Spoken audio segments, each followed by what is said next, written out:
Bienvenue sur Africa 24 dans cette nouvelle édition du 12-15. Voici les titres de l'actualité.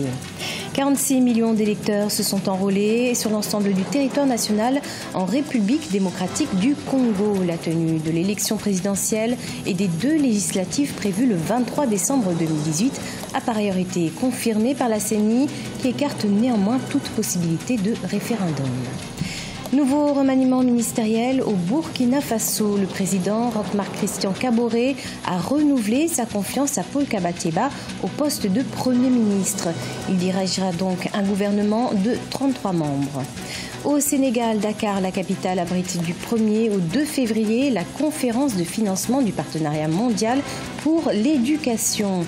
De nombreux chefs d'État et de gouvernement sont attendus à ce forum qui vise à soutenir les pays en voie de développement avec pour objectif la levée de 3,1 milliards de dollars. Mais tout d'abord, en Guinée, la campagne électorale pour les élections locales s'achève ce vendredi. 5,9 millions d'électeurs sont donc convoqués ce dimanche 4 février à ce scrutin. Scrutin qui, pour rappel, devait se tenir en 2010, mais maintes fois reporté. Ainsi, 29 554 candidats sont en lice, dont 7 055 femmes, mais seuls 342 dirigeants pourront être désignés. En République démocratique du Congo, la fin du processus d'enrôlement a été annoncée par le président de la Commission électorale nationale indépendante, Corneille Nangaa, au cours d'une conférence de presse tenue ce mercredi 31 janvier 2018 à Kinshasa.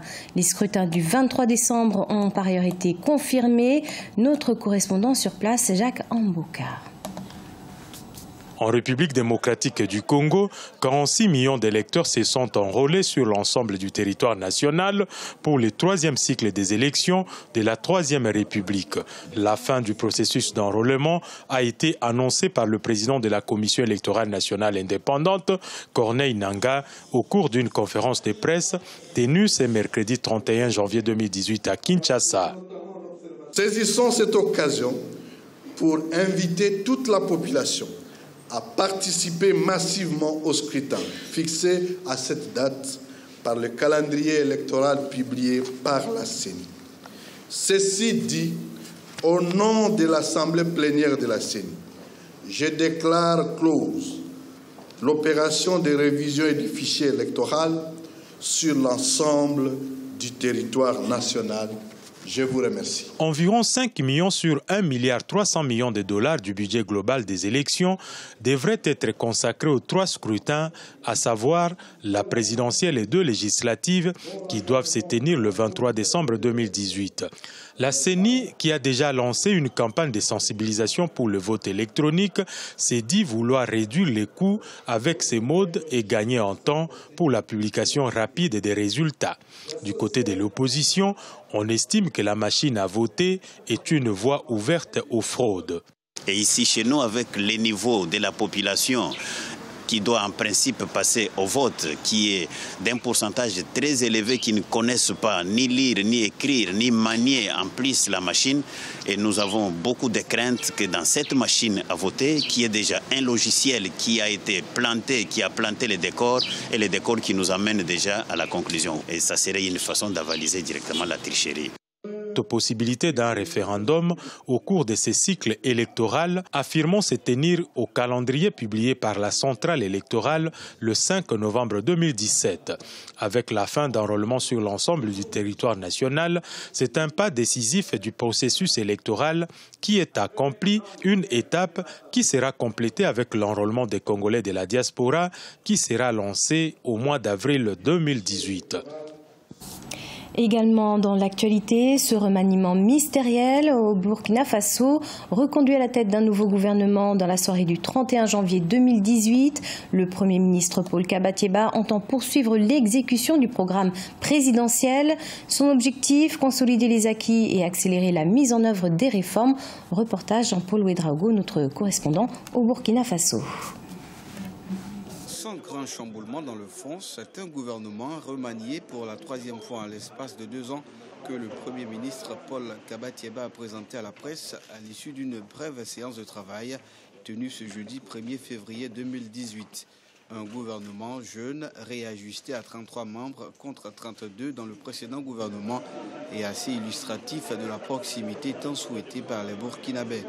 Proc Marc Christian Kaboré, en effet, a-t-il rappelé, avait promis lors de son accession au pouvoir de s'attaquer aux problèmes du contexte par plus d'engagement au travail. Cette séance de prise de contact a été l'occasion pour chacun de nous, en tout cas, de renouveler nos engagements et également de rassurer le président du Faso sur notre détermination.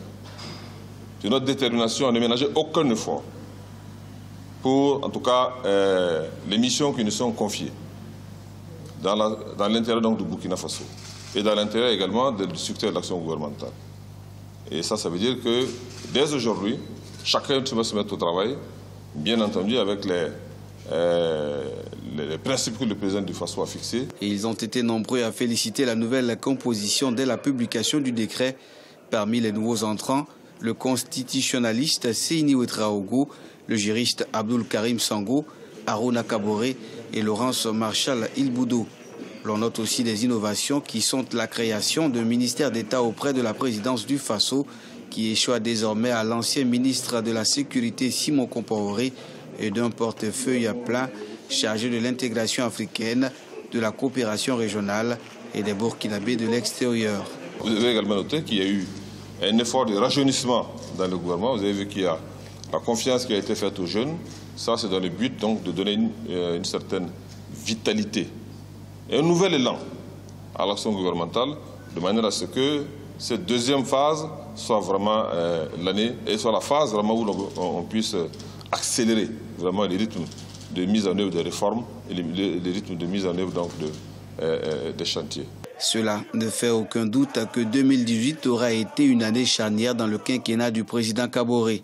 Ce remaniement revêt une extrême importance selon les autorités qui entendent tirer les enseignements des 2 précédentes années de gouvernance afin de consolider les acquis et accélérer la mise en œuvre des réformes entrant dans le cadre du programme présidentiel.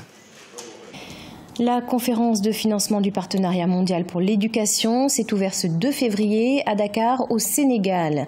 Présidée par le chef de l'État sénégalais Macky Sall et de son homologue français Emmanuel Macron, cette rencontre vise à lever 3,1 milliards de dollars sur la période 2018-2020 pour soutenir le secteur de l'éducation. Les explications, Wendiam Valentin Compaoré, commentaire Sianou Victoria Sedji. Dakar, capitale mondiale de l'éducation. La mégapole sénégalaise abrite du 1er au 2 février 2018 la conférence de financement du partenariat mondial pour l'éducation. Des décideurs politiques, des acteurs du secteur de l'éducation, la société civile, mais aussi des partenaires au développement s'y rencontrent pendant 2 jours. Ce sommet qui vise à soutenir les pays en développement avec pour objectif la levée de 3,1 milliards de dollars sur la période 2018-2020. C'est intéressant que notre président soit champion des GPE. Le chef de l'État fait beaucoup d'efforts pour promouvoir l'éducation. Il y a plusieurs initiatives dans ce sens. L'épouse du président s'implique chaque jour dans la promotion de l'éducation des jeunes filles. Nous pensons qu'avec ce type de leadership, l'Afrique s'impliquera davantage pour une meilleure éducation.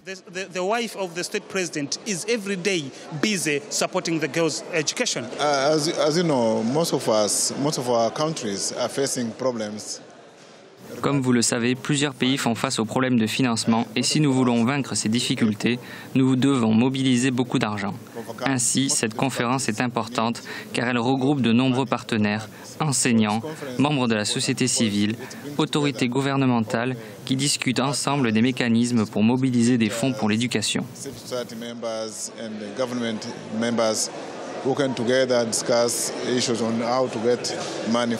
Dr Deloa Bakeli, dite la reine-mère, une afro-américaine, est à la tête de la fondation New Future Foundation, une organisation qui s'investit dans le perfectionnement éducatif, des subventions mais aussi des programmes culturels pour les jeunes, les adultes et leurs familles. Présente à ce sommet mondial sur l'éducation, sa fondation lance une pétition, 1 million de voix pour l'éducation. Aucun jeune ne doit être négligé, abandonné, ils ont des droits. Le don qu'ils ont reçu de Dieu, c'est de pouvoir être éduqués et formés à diriger leur communauté, leur village, leurs magasins, leurs hôpitaux et même les districts. C'est d'ailleurs cela le développement durable. Dans tous les pays, l'éducation est la clé pour le développement socio-économique. Un pays ne peut se développer sans éducation. Donc, il était important pour moi d'être ici pour prendre part à cette rencontre. Créé en 2002, le Partenariat mondial pour l'éducation est une plateforme de financement multipartenaire. La constitution du fonds de l'organisation est depuis 2003 assurée par des pays donateurs.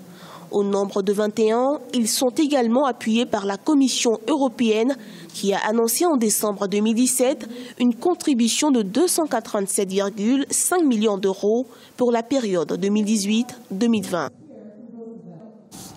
Au Togo, le gouvernement promet une baisse de l'impôt sur les sociétés jusqu'à 27%. Une annonce confirmée ce 31 janvier par le ministère de l'économie et des finances en concertation avec le Conseil national du patronat. Objectif, renforcer son partenariat avec le secteur privé. Un secteur en pleine expansion, considéré comme le maillon fort de l'économie nationale par Sani Yaya, le ministre de l'économie et des finances. C'était le journal de la rédaction. Merci de votre fidélité. Retrouvez dans un instant une nouvelle édition de l'information sur Africa 24.